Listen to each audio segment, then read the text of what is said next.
75 생일날 며느리들은 제 전 재산 5천만 원을 가져간 것도 모자라 저를 요양원에 보내겠다는 효도를 선물했습니다. 하지만 그 아이들은 몰랐습니다. 제가 남편에게서 15억 원짜리 비밀을 물려받았다는 사실을요. 이제 조용했던 시어머니가 제 인생의 주인이 되어 모든 것을 되돌려주는 이야기 끝까지 지켜봐 주세요.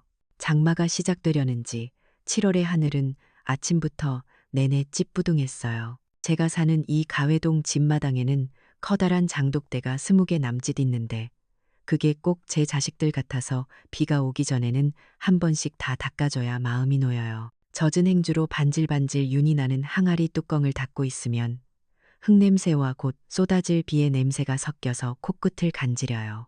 수십 년을 해온 일이라 눈 감고도 할 수 있죠.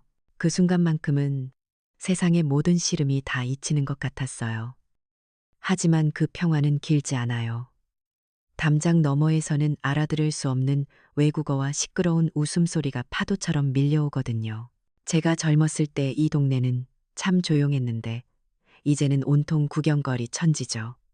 골목마다 들어선 예쁜 카페, 옷가게, 화장품 가게들. 원래 여긴 다 보통 사람들이 살던 집이었는데 말이에요. 대문을 열고 나서는 겉조차 큰 용기가 필요하게 된 세상이에요. 어떨 땐 이 넓은 한옥에 저와 이 장독대들만 덩그러니 남겨진 섬 같다는 생각도 들어요. 그래도 이 집은 제 모든 것이에요. 시집와서 한평생을 보낸 곳이고 우리 아이들 웃음소리가 대들보 구석구석에 스며 있는 곳이니까요. 아침에 일어나면 제일 먼저 하는 일이 마루를 닦는 거예요. 무릎에 무리가 간다고 자식들은 성화지만 맨들맨들한 나무의 감촉이 발바닥에 닿는 그 느낌이 저는 참 좋아요. 남편이 살아있을 때 이 집의 결을 참 아꼈거든요. 당신 손길이 닿은 곳곳을 쓸고 닦으며 그 사람을 추억하는 게 제 아침 인사인 셈이죠. 집 안쪽 작은 방은 제가 평생 한복을 짓던 곳이에요. 지금은 은퇴해서 바느질할 일이 많지는 않지만 그래도 가끔 들어가서 곱게 쌓아둔 원단들을 만져보곤 해요. 손끝에 감기는 비단의 부드러움, 모시의 꼿꼿함, 무명의 투박함, 첩마다 각자의 사연과 기억이 담겨 있어요. 이 붉은 명주로는 우리 큰아들 돌복을 지었고 저 고운 옥색 비단으로는 작은 딸 시집 갈 때 입을 한복을 만들었죠. 남편은 제가 바느질하는 뒷모습이 세상에서 제일 곱다고 했었는데 그 칭찬 한마디에 밤을 새워도 피곤한 줄 몰랐던 시절이 있었어요. 거실에는 우리 아이들 사진이 쭉 놓여 있어요. 늠름한 큰아들 지훈이, 야무진 며느리 민서, 아직도 제 눈엔 마냥 어린애 같은 작은아들 현우와 애교 많은 며느리 지훈이까지. 사진 속에서는 다들 어쩜 저렇게 환하게 웃고 있는지. 저 웃는 얼굴들을 보고 있으면 제 인생이 그리 헛되지는 않았구나 싶어서 마음이 든든해져요. 자식들이 행복한 게 부모의 가장 큰 기쁨 아니겠어요? 저는 평생 그렇게 믿고 살아왔고 지금도 그 마음에는 변함이 없어요. 그 아이들을 위해서라면 제 모든 걸 다 내어줄 수 있다고 매일 아침 사진을 보며 다짐하곤 했죠. 그게 제 가장 큰 강점이자 돌이켜보면 가장 어리석은 약점이었나 봐요. 그날도 주말이라 아들네 두 집이 다 집에 왔어요. 현관문이 열리고 북적거리는 소리가 들리면 며칠 동안 쌓였던 적막감이 거짓말처럼 사라져요. 저는 그게 참 좋아서 아침부터 분주하게 음식 준비를 했죠. 그런데 아이들은 들어오자마자 거실 소파에 자리를 잡고는 각자 스마트폰만 들여다보더군요. 큰아들은 대뜸집 이야기부터 꺼냈어요. 어머니, 이 집도 오래돼서 손볼 곳이 많죠? 유지비가 만만치 않겠어요. 하더라고요. 작은아들은 옆에서 맞장구를 쳤죠. 요즘 가회동 땅값이 평당 얼마라는데 이 집 전체면 도대체 얼마냐면서요. 며느리들은 자기들끼리 딴 세상 이야기였어요. 큰 며느리 민서가 스마트폰 화면을 작은 며느리 지훈이에게 보여주며 말했어요. 동서, 여기 봐. 요즘 한옥 개조해서 만든 카페가 그렇게 핫하대. 인테리어도 너무 예쁘지 않아? 지훈이는 눈을 반짝이며 답했죠. 어머, 형님, 정말이네요. 이런 데서 브런치 먹으면 사진도 잘 나오겠. 우리도 다음에 이런 하플 한번 와요. 핫하다, 브런치, 하플. 제가 알아들을 수 없는 말들이 그 애들 입에서 쉴 새 없이 쏟아져 나왔어요. 그 애들이 말하는 한옥은 제가 사는 이 삶의 터전이 아니라 그저 돈벌이 수단이나 예쁜 사진을 찍기 위한 배경일 뿐이었죠. 이 집이 얼마나 많은 추억과 역사를 품고 있는지, 마루 한 칸, 기와장 하나에 어떤 의미가 담겨 있는지에는 아무도 관심이 없었어요. 그 애들의 대화 속에서 저는 점점 투명 인간이 되는 기분이었어요. 그냥 오래된 집에 사는 시대에 뒤떨어진 늙은이일 뿐이었죠. 한참을 그렇게 앉아 있는데 아침부터 꾸물거리던 하늘이 기어이 이를 내더군요. 갑자기 창밖이 어두워지면서 후드득 빗방울이 떨어지기 시작했어요. 아차, 빨래.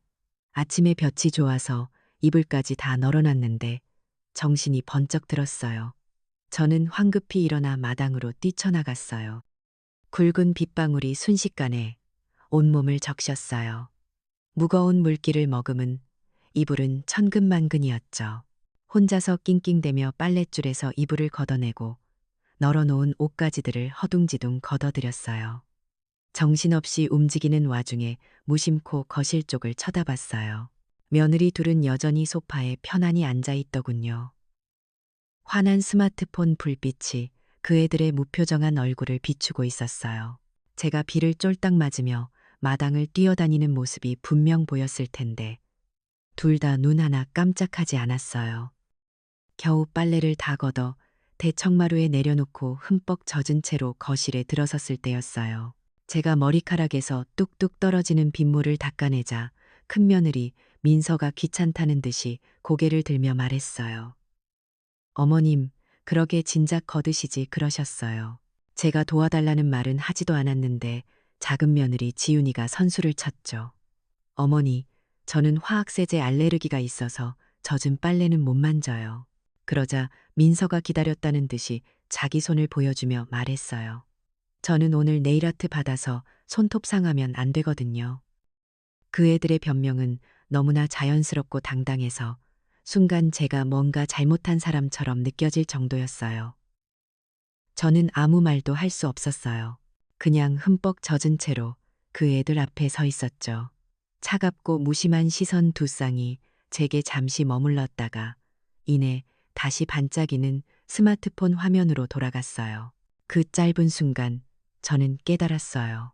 이 집에서 제 희생은 너무나 당연한 것이고 제 고단함은 아무에게도 보이지 않는다는 것을요. 가슴 한구석이 쿵 하고 내려앉는 기분이었어요. 아프다기보다는 그냥 모든 것이 체념처럼 익숙하게 느껴졌어요. 그래, 저 애들은 원래 저런 애들이지.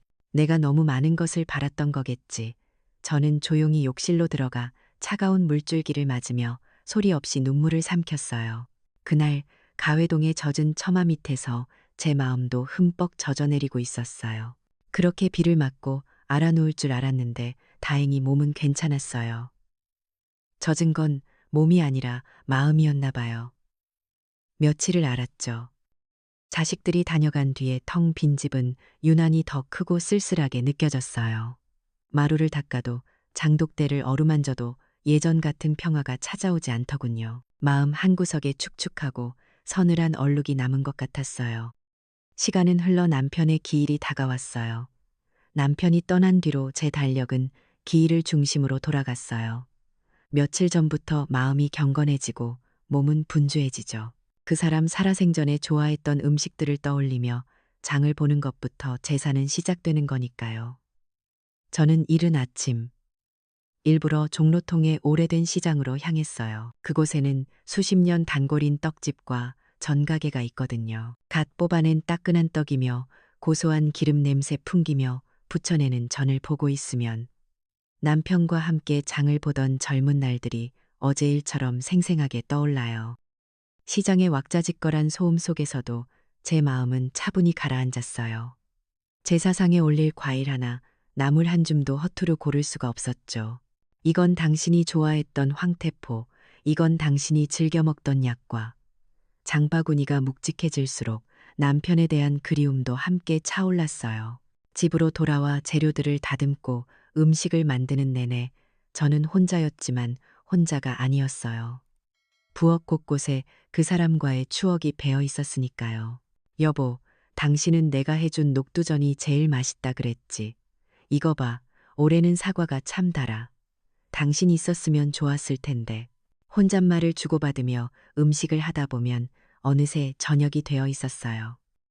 정성껏 차린 제사상 앞에 서니 지난 며칠간 마음을 무겁게 짓누르던 상처들이 잠시 잊히는 듯했어요. 향을 피우자 쌉쌀하면서도 아늑한 향내가 집안 가득 퍼져나갔죠. 그런데 약속한 시간이 한참 지나도록 아이들은 올 생각을 안 했어요. 전화라도 해볼까 초조해질 무렵에야 현관문이 요란하게 열렸어요. 마치 회사에 출근이라도 하듯 다들 바쁜 걸음으로 들어오더군요. 제사상에 차려진 음식을 보며 며느리들이 한마디씩 했어요. 요즘 세상에 누가 이렇게 음식을 다 직접 차리냐고. 차라리 근사한 호텔 뷔페에 가서 다 같이 식사하는 게 낫지 않았냐는 투였어요. 그 애들의 대화는 온통 제가 알아들을 수 없는 세상 이야기뿐이었죠. 어느 주식이 올랐다더라. 강남에 있는 아파트 값이 또 뛰었다더라. 애들 학원비가 얼마나 비싸다더라. 조상을 기리는 경건한 마음은 그 어디에도 찾아볼 수 없었어요. 곧이어 제사가 시작되었지만 그저 형식일 뿐이었어요. 아들 둘은 건성으로 절을 두어 번 올리고는 마치 큰 숙제라도 끝낸 것처럼 곧장 소파로가 스마트폰을 들여다보더군요. 액정의 푸른빛이 그 애들의 무심한 얼굴을 비췄어요. 제사상에 놓인 촛불의 온기와는 너무나 다른 차가운 빛이었죠. 저는 결국 참지 못하고 한마디 하고 말았어요. 아버지 기일인데 조금만 더 경건한 마음으로 임하면 안 되겠냐고요. 그 말이 끝나기 무섭게 큰아들 지훈이가 한숨을 푹 쉬며 저를 쳐다봤어요.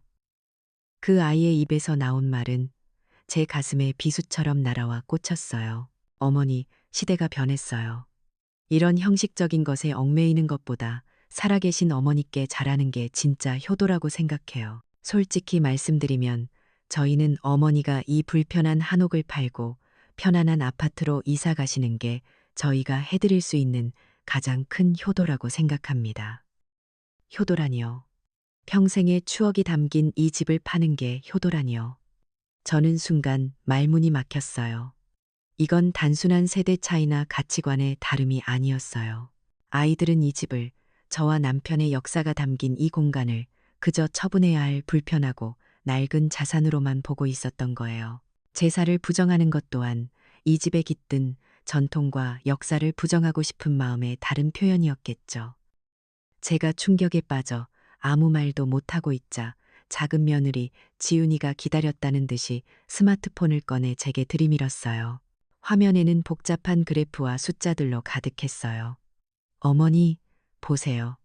지금 이 부동산 전문가가 하는 말인데 가회동이 지금 딱 최고점이래요. 지금 팔아야 세금 문제도 그렇고 가장 이득이라는 거예요.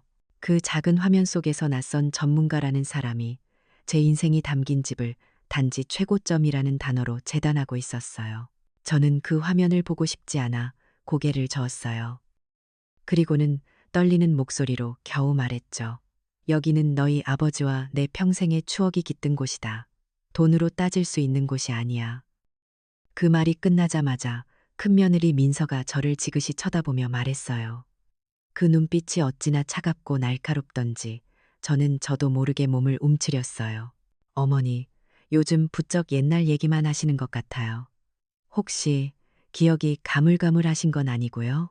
그 순간 방 안의 공기가 얼어붙는 것 같았죠. 그건 단순한 걱정이 아니었어요.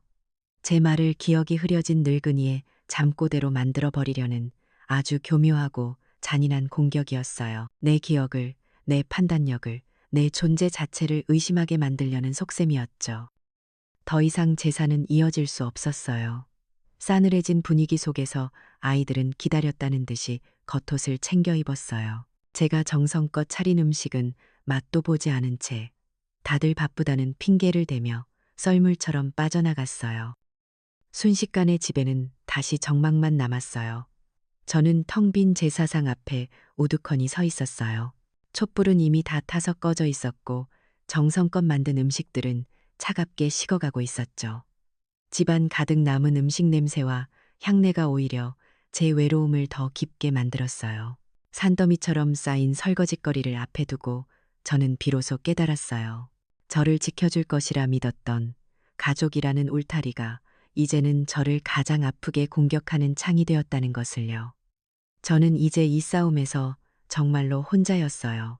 제삿날 이후 집안의 공기는 눈에 띄게 달라졌어요. 예전에 고요함이 아늑하고 평화로운 것이었다면 이제는 무겁고 서늘한 정막이 대청마루를 짓눌렀죠.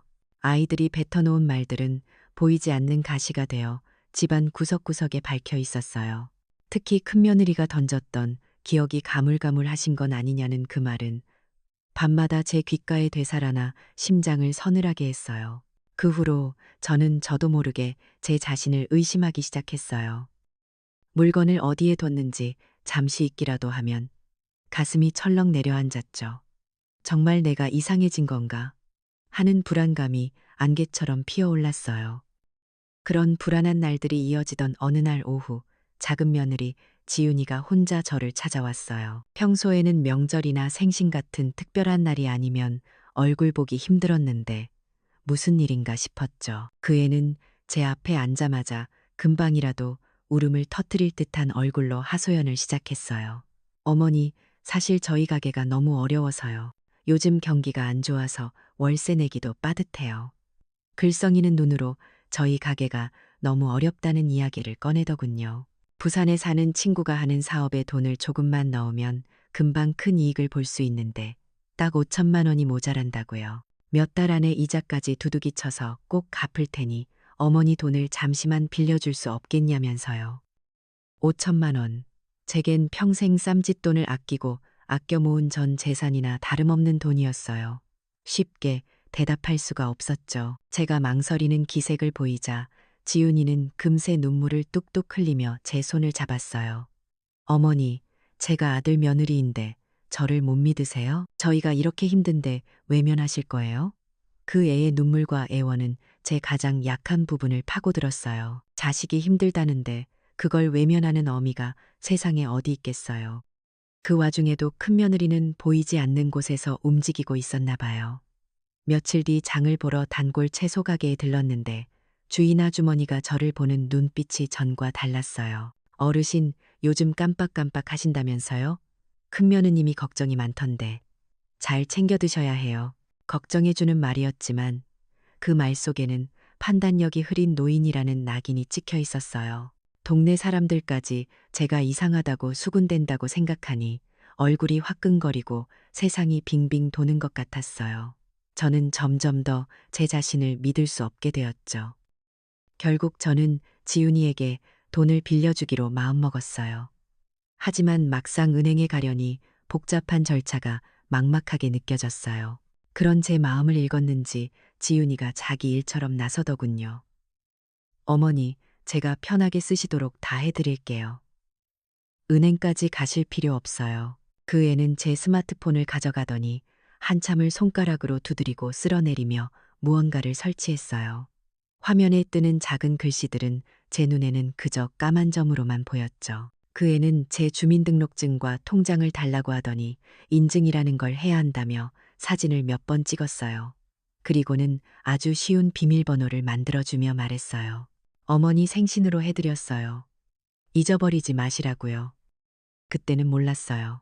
그 친절한 손길 뒤에 어떤 계획이 숨어 있었는지, 그 아이가 제 신분증과 통장 정보를 몰래 자기 핸드폰으로 찍어두고 있었다는 것을요. 그 아이는 제 돈으로 부산 최고급 호텔 스위트룸을 예약하고 명품 가방을 살 계획을 세우고 있었다는 것을요. 저는 그저 복잡한 세상을 대신 해결해주는 며느리가 고맙고 기특할 뿐이었어요. 혹시나 하는 마음에 큰아들에게 지윤이 이야기를 꺼내봤어요. 작은 애가 사업 때문에 힘들어해서 돈을 좀 도와줘야 할 것 같다고요. 그러자 큰아들은 기다렸다는 듯이 저를 나무랐어요. 어머니, 그렇게 큰 돈을 저희랑 상의도 없이 결정하시면 어떡해요? 그러다 사기라도 당하시면 어쩌려고요? 역시 어머니 돈 관리는 저희가 해드려야겠어요. 그 말은 저를 위하는 것 같았지만 결국 어머니는 제대로 된 판단을 할 수 없다는 뜻이었죠. 저는 완전히 구석에 몰린 기분이었어요. 동네 경로당에 나가는 발걸음도 무거워졌어요. 제가 들어서면 화기애애하던 대화가 뚝 끊겼고 저를 향한 동정과 의심이 섞인 시선들이 느껴졌어요. 며느리들이 퍼뜨린 소문은 이미 동네 전체에 파다하게 퍼져 있었죠. 저는 평생을 살아온 동네에서 서서히 유령 같은 존재가 되어가고 있었어요. 결국 저는 모든 희망을 지훈이에게 걸기로 했어요. 이 돈으로 며느리의 사업이 잘 풀리면 다시 예전처럼 화목한 가정을 되찾을 수 있을 거라고 그렇게 믿고 싶었어요. 저는 결국 지훈이가 알려준 대로 스마트폰으로 제 전 재산인 5천만 원을 송금했어요. 화면에 뜬 이체가 완료되었습니다. 라는 글자를 보는 순간 심장이 쿵하고 내려앉았죠. 며칠 뒤 확인차 들른 종로의 오래된 은행 지점에서 저는 제 통장을 정리해달라고 했어요. 은행원이 건네준 통장의 마지막 줄에는 선명하게 잔액 0원이라고 찍혀 있었어요. 그 텅 빈 통장을 보는 순간 제 평생을 단단하게 지탱해주던 땅에 보이지 않는 균열이 생기는 것을 느꼈어요. 수십 년간 제 삶의 기반이었던 제 마지막 자존심이었던 것이 한순간에 사라져버린 거죠. 자식을 믿은 제 선택이 과연 옳았던 것인지 걷잡을 수 없는 불안감과 함께 깊은 허탈감이 파도처럼 밀려왔어요. 저는 한참 동안이나 그 텅 빈 통장에서 눈을 뗄 수가 없었어요. 며느리에게 전 재산을 붙여주고 난 뒤의 며칠은 마치 물속을 걷는 것처럼 모든 것이 흐리고 무겁게 느껴졌어요. 작은 며느리 지윤이에게서는 감감무소식이었죠. 일이 잘 해결되고 있다는 흔한 안부 전화 한 통 없었어요. 저는 애써 괜찮다고 사업이 바빠서 그럴 거라고 스스로를 다독였지만 마음속에서는 불안감이 독버섯처럼 자라나고 있었어요. 집이 너무 넓고 고요해서 제 불안한 숨소리가 벽에 부딪혀 다시 제 귀로 돌아오는 것 같았죠. 무언가에 몰두하지 않으면 이 불안감에 잠식될 것만 같았어요. 그래서 저는 청소를 시작했어요. 평생을 해온 일이었죠. 그러다 문득 손주 녀석이 늘 묵고 가는 작은 사랑방이 눈에 들어왔어요. 그 방이라도 정리하면 아이들 온기가 느껴져 마음이 좀 나아질까 싶었죠. 방에 들어가 이부자리를 개키는데 베개 밑에서 손주가 놓고 간 납작하고 네모난 기계, 태블릿 PC라는 것이 나왔어요. 호기심이었을까요? 아니면 지푸라기라도 잡고 싶은 심정이었을까요? 저는 그 차가운 기계를 집어들었어요. 서툰 솜씨로 화면을 몇 번 만지작거리니 잠금 화면이 풀리면서 복잡한 그림들이 화면 가득 나타났어요. 그 중에서도 제 눈에 들어온 것은 아이들의 단체 대화방이었어요. 무슨 이야기를 나눴을까 무심코 화면을 들여다본 것이 제 인생을 송두리째 바꿔놓을 줄은 꿈에도 몰랐죠. 처음에는 무슨 말인지 이해가 잘 안 됐어요. 부산행 KTX 특실 예약 완료했다는 메시지, 해운대 뷰가 끝내주는 호텔 사진 같은 것들이 보였죠. 지윤이가 사업 때문에 부산에 간다고 했는데 이상하다 생각하며 화면을 올리는 순간 제 심장이 멈추는 것 같았어요. 작은 며느리가 보낸 메시지가 선명하게 보였거든요. 어머니 돈으로 부산 여행 제대로 즐기자. 그 웃음 표시가 마치 악마의 이빨처럼 보였어요. 제 손이 사시나무처럼 떨리기 시작했어요. 그리고 그 아래 제 숨을 멎게 만든 큰 며느리의 메시지가 있었죠. 다들 잊지 마. 어머니 생신 파티 때 요양원이랑 정신감정서 얘기 꺼내는 거. 그게 제일 중요해. 요양원, 정신감정서. 제 평생의 헌신과 사랑에 대한 보답이 고작 그거였던 거예요. 눈앞이 캄캄해지고 숨이 쉬어지지 않았어요. 제가 그 충격적인 글자들을 망연히 바라보고 있던 바로 그 순간 화면이 멈추더니 WIF에 연결되어 있지 않음이라는 메시지가 떴어요. 그 애들이 원격으로 인터넷을 끊어버린 거였어요. 혹시나 싶어 지윤이가 설치해준 은행 앱을 눌러봤지만 전에는 보지 못했던 복잡한 비밀번호를 대라는 창만 나타날 뿐이었죠. 그 애들은 제 돈을 빼앗아간 것도 모자라 저를 이 집안에 완벽하게 가둬버린 거였어요. 그날 밤 저는 뜬 눈으로 밤을 새웠어요. 배신감에 몸을 떠는 것도 잠시 깊은 절망이 저를 집어삼켰어요. 이제 어떻게 해야 하나. 나는 이제 아무것도 가진 게 없고 아무도 내 편이 없는데. 그렇게 유령처럼 집안을 헤매다가 저는 남편의 서재로 발걸음을 옮겼어요. 그 사람이 떠난 뒤로 한 번도 정리하지 못했던 곳이었죠. 남편의 채취라도 맡으면 이 지옥 같은 심정이 조금은 나아질까 싶었어요. 먼지 쌓인 책장을 정리하고 낡은 책들을 꺼내 먼지를 닦아내던 중이었어요. 서재 가장 안쪽에 있던 낡은 서류함, 한 번도 열어본 적 없던 그 서류함이 눈에 들어왔어요. 무언가에 이끌린 듯 서류함을 열자 그 안에서 두툼한 서류 봉투 하나가 나왔어요. 겉에는 제 이름 석자, 이수진이라고 쓰인 남편의 익숙한 필체가 있었죠. 떨리는 손으로 봉투를 열자 안에서 나온 것은 낡은 토지 등기 권리증이었어요. 주소는 낯선 강남구의 어느 동으로 되어 있었죠. 수십 년 전 남편이 노후 대책이라며 작은 땅을 사뒀다는 말을 어렴풋이 들었던 기억이 스쳐 지나갔지만 까맣게 잊고 있었어요. 이게 도대체 뭘까? 이게 나를 구해줄 수 있을까? 막막한 마음에 서류를 들고 멍하니 있는데 마침 옆집에 사는 대학원생 총각이 집으로 돌아오는 모습이 보였어요. 평소 마주치면 싹싹하게 인사하던 착한 청년이었죠. 저는 창피함도 잊은 채 서류를 들고 대문으로 달려나갔어요. 학생, 미안하지만 혹시 이런 서류가 뭔지 좀 알려줄 수 있나? 그 청년은 제 손에 들린 서류를 보더니 눈이 동그래졌어요. 할머니, 이거 엄청난데요. 하더군요. 그리고는 자기 스마트폰을 꺼내 무언가를 보여주기 시작했어요. 그 작은 기계가 제게는 마법의 요술봉처럼 보였죠. 청년은 대법원 인터넷 등기소라는 곳에 들어가서 이 땅의 주인이 정확히 저라는 것을 확인시켜 주었고 카카오맵이라는 것으로 땅의 위치를 보여주었어요. 지하철역 바로 근처의 번화가였죠. 그리고 부동산 앱으로 주변 시세를 검색해서 보여주는데 저는 제 눈을 의심했어요. 제가 평생 상상도 못 해본 0이 여러 개 붙은 숫자였거든요. 저는 난생 처음으로 디지털 세상의 힘을 경험했어요. 저를 가두고 속이는 데 쓰였던 그 기술이 반대로 제게 힘과 정보를 줄 수도 있다는 것을요. 청년은 제게 가족법 전문 변호사를 인터넷으로 검색하는 방법까지 친절하게 알려주었어요. 그날 이후 제 눈빛이 달라졌어요.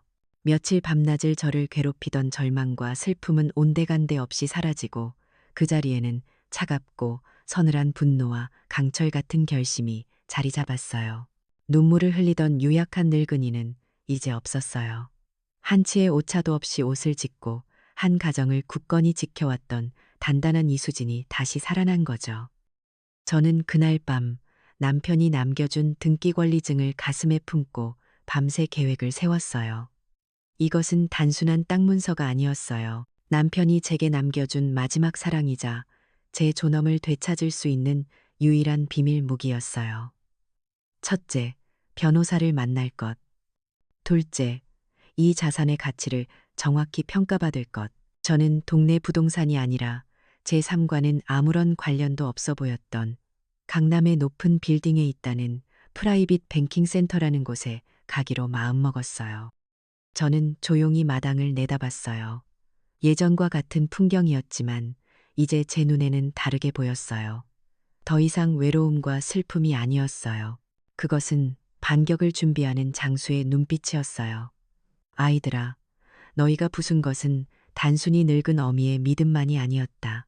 너희는 너희가 누구의 자식인지, 그리고 그 어미가 어떤 사람인지를 완전히 잊고 있었던 게야. 이제부터 내가 아주 천천히 똑똑히 가르쳐 주마. 지난 몇 주간 저는 배우가 된 기분이었어요. 변호사와의 상담, 강남의 낯선 은행에서 받은 자산평가, 그리고 믿음직한 열쇠공과의 약속까지 모든 것을 조용히 그리고 치밀하게 준비하면서도 아이들 앞에서는 아무것도 모르는 기억력마저 희미해진 늙은 어머니의 역할을 충실히 연기했죠. 아이들은 제 연기에 완전히 속아 넘어갔어요. 자신들의 계획이 완벽하게 진행되고 있다고 확신했겠죠. 그 애들의 얼굴에 떠오른 오만한 미소를 볼 때마다 제 마음속 칼날은 더욱 날카로워졌어요. 그리고 마침내 결전의 날. 저의 75번째 생일이 밝았습니다. 자식들은 저를 위해 가회동에서 가장 비싸고 화려하다는 한정식 집에 가장 큰 방을 빌렸어요. 온갖 친척들이 다 모여 거짓된 축하와 위선적인 덕담을 주고받는 자리였죠. 저는 아이들이 골라준 가장 고운 한복을 차려입고 아무것도 모른다는 듯이 혹은 모든 것을 체념했다는 듯이 희미하게 웃으며 앉아 있었어요. 제 그런 모습이 아이들을 얼마나 안심시켰는지 그 애들의 얼굴에는 승리감마저 어른거렸어요. 식사가 어느 정도 무르익자 방 안에 불이 꺼지고 대형 스크린에 불이 들어왔어요. 아이들이 저를 위해 준비했다는 감동적인 영상 편지였죠. 화면에는 저의 젊은 시절 사진과 아이들의 어린 시절 사진이 감미로운 음악과 함께 흘러나왔어요. 하지만 곧이어 등장한 큰아들의 목소리는 꿀처럼 달콤했지만 그 내용은 독처럼 썼어요. 어머니의 기억력이 예전 같지 않으시고 혼자 계시는 것이 너무나 걱정된다는 이야기. 그래서 자신들이 최고의 선물을 준비했다는 이야기였죠. 영상의 마지막은 마치 최고급 호텔처럼 보이는 어느 요양원의 전경으로 마무리되었어요. 어머니의 편안한 노후를 위하여 화면 가득 떠오른 그 위선적인 문구에 몇몇 친척들은 눈시울을 붉히며 감동하더군요. 영상이 끝나고 큰아들 지훈이가 기다렸다는 듯이 자리에서 일어났어요. 슬픔과 결의에 찬 표정으로 준비한 연설을 시작했죠. 사랑하는 친지 여러분, 오늘 저희는 어머니의 편안한 노후를 위해 큰 결정을 내렸습니다. 저희는 어머니의 건강을 위해 법원에 재산 관리 후견인 신청을 하려 합니다. 여기 어머니의 상태에 대한 의사 선생님의 소견서도 준비했습니다. 그 애는 품에서 하얀 서류 봉투를 꺼내 보였어요. 제가 평생 본 적도 없는 의사가 제 정신 상태를 진단했다는 그 기막힌 거짓말의 증거였죠. 방 안은 순식간에 웅성거림으로 가득 찼어요. 동정과 연민, 그리고 약간의 호기심이 뒤섞인 시선들이 제게로 쏟아졌죠. 바로 그때였어요. 제가 아주 천천히, 그리고 조용히 자리에서 일어난 것은 모두의 시선이 제게 집중되었어요. 저는 단상으로 걸어가 마이크를 잡았어요. 떨릴 것이라 생각했는데 이상하게도 목소리는 아주 맑고 차분하게 나왔어요. 얘들아, 너희들의 정성 어린 선물을 받으니 나도 너희에게 선물을 줘야겠구나. 제 말에 아이들의 얼굴에 당혹감이 스쳐 지나갔어요. 저는 제 뒤에 서 있던 변호사에게 눈짓을 보냈어요. 그러자 제 뒤의 스크린이 다시 한번 환하게 켜졌어요. 하지만 이번에 화면에 나타난 것은 낡은 가족 사진이 아니었어요. 첫 번째 화면은 푸른 하늘 아래 넓게 펼쳐진 강남의 어느 땅 사진이었어요. 그리고 그 위로 제가 다녀왔던 프라이빗 뱅킹 센터의 직인이 선명하게 찍힌 공식 자산 감정 평가서가 떠올랐죠. 추정가 15억 원.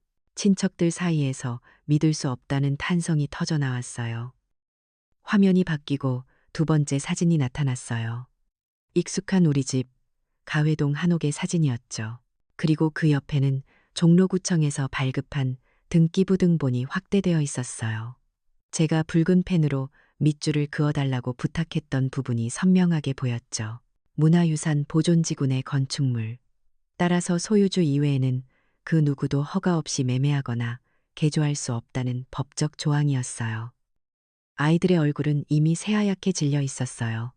그리고 마지막으로 스크린에는 제 변호사의 점잖고 권위 있는 얼굴이 나타났어요. 그는 녹화된 영상 속에서 그러나 그 자리에 있는 모두를 압도하는 목소리로 말했죠. 이 모든 자산의 유일한 합법적 소유주는 이수진 여사이며 최근 종합건강검진 결과 신체적으로나 정신적으로 매우 건강하시어 모든 법적 권리를 직접 행사하시는데 아무런 문제가 없음을 법률 대리인으로서 분명히 밝힙니다.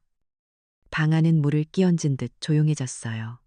저는 이제 제 앞에 선 아이들을 제 뱃속으로 낳은 그 자식들을 똑바로 쳐다봤어요. 그리고 제 생애 가장 차갑고 가장 단호한 목소리로 말했죠. 나는 오늘 이 자리에서 너희에게 이 모든 것을 물려줄 생각이었다.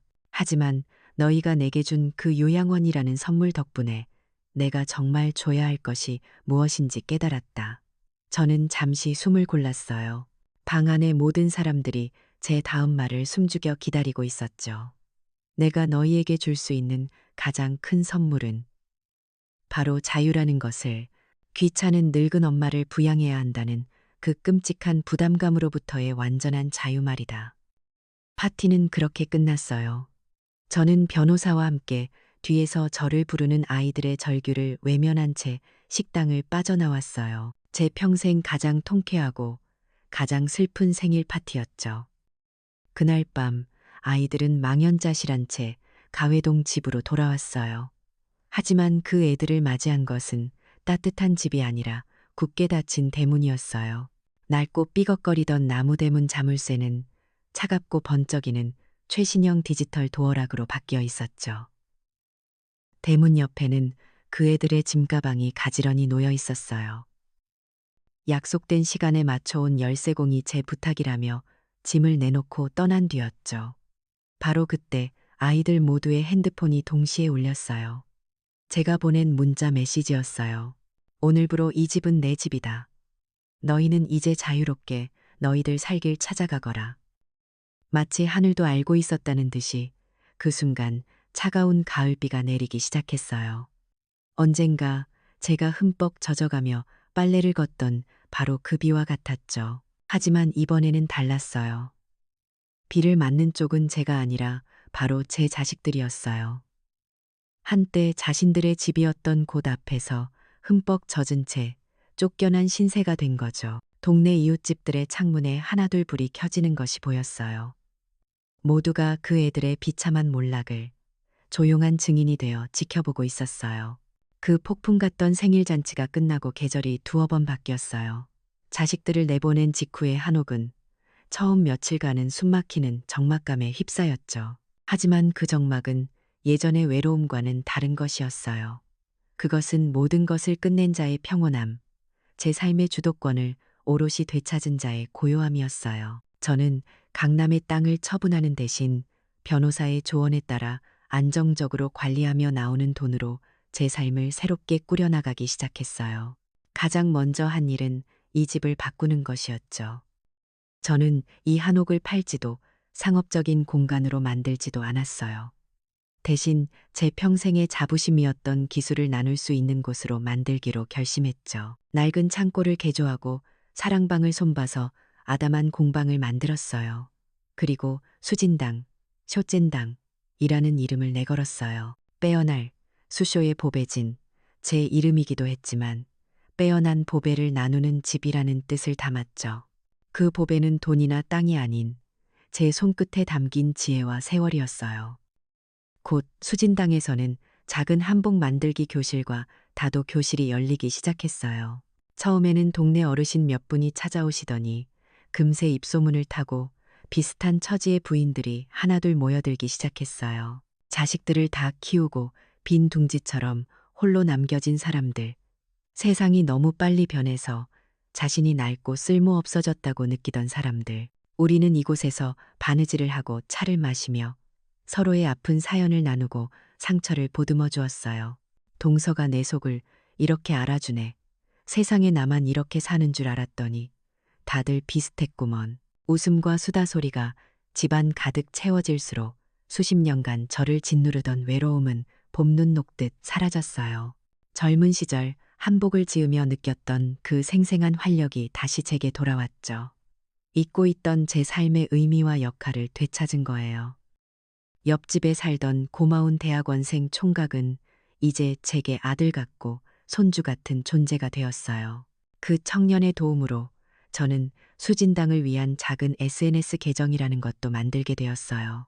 처음에는 돋보기를 쓰고 더듬더듬 글자판을 누르는 게 영 어색했지만 이제는 제법 익숙하게 우리 수강생들의 고운 작품 사진이며 차분한 다도 시간 풍경을 찍어 올리곤 해요. 한때 저를 가두고 억압했던 그 네모난 기계가 이제는 세상과 저를 이어주는 따뜻한 창이 되어 주었죠. 기술이 무서운 게 아니라 그것을 쓰는 사람의 마음이 중요하다는 것을 저는 뒤늦게나마 배우고 있었어요. 어느 날 한 수강생이 유난히 어려운 바느질 앞에서 쩔쩔매고 있었어요. 제가 그분 옆에 앉아 실을 바로잡아주며 무심코 말했죠. 옷을 짓는다는 건 서두르면 꼭 실수를 하게 되어 있어요. 사람의 마음을 이해하는 것과 같죠. 천천히 정성을 들여야 제대로 된 모양이 나오는 법이랍니다. 그 말을 하는 순간 저는 깨달았어요. 제가 아이들에게 너무 서툴렀다는 것을요. 제 사랑의 방식이, 그 정성이 때로는 아이들에게 무거운 짐이 되었을지도 모른다는 것을요. 그렇게 평온한 봄날이 이어지던 어느 오후 등기 우편 하나가 도착했어요. 큰아들 지훈이에게서 온 편지였어요. 몇 달 만에 처음으로 마주하는 자식의 흔적이었죠. 묵직한 봉투를 받아드는 순간 제 심장은 여러 가지 감정으로 복잡하게 뛰었어요. 저는 사랑방에 홀로 앉아 조심스럽게 편지를 열어 읽어 내려갔어요. 편지는 아주 길었어요.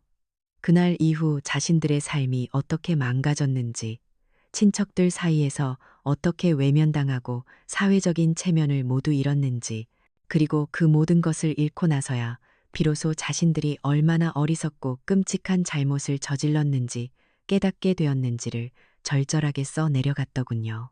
용서받을 자격도 없지만 단 한 번만이라도 다시 어머니를 뵙고 무릎 꿇고 사죄하고 싶다는 말로 편지는 끝을 맺었어요.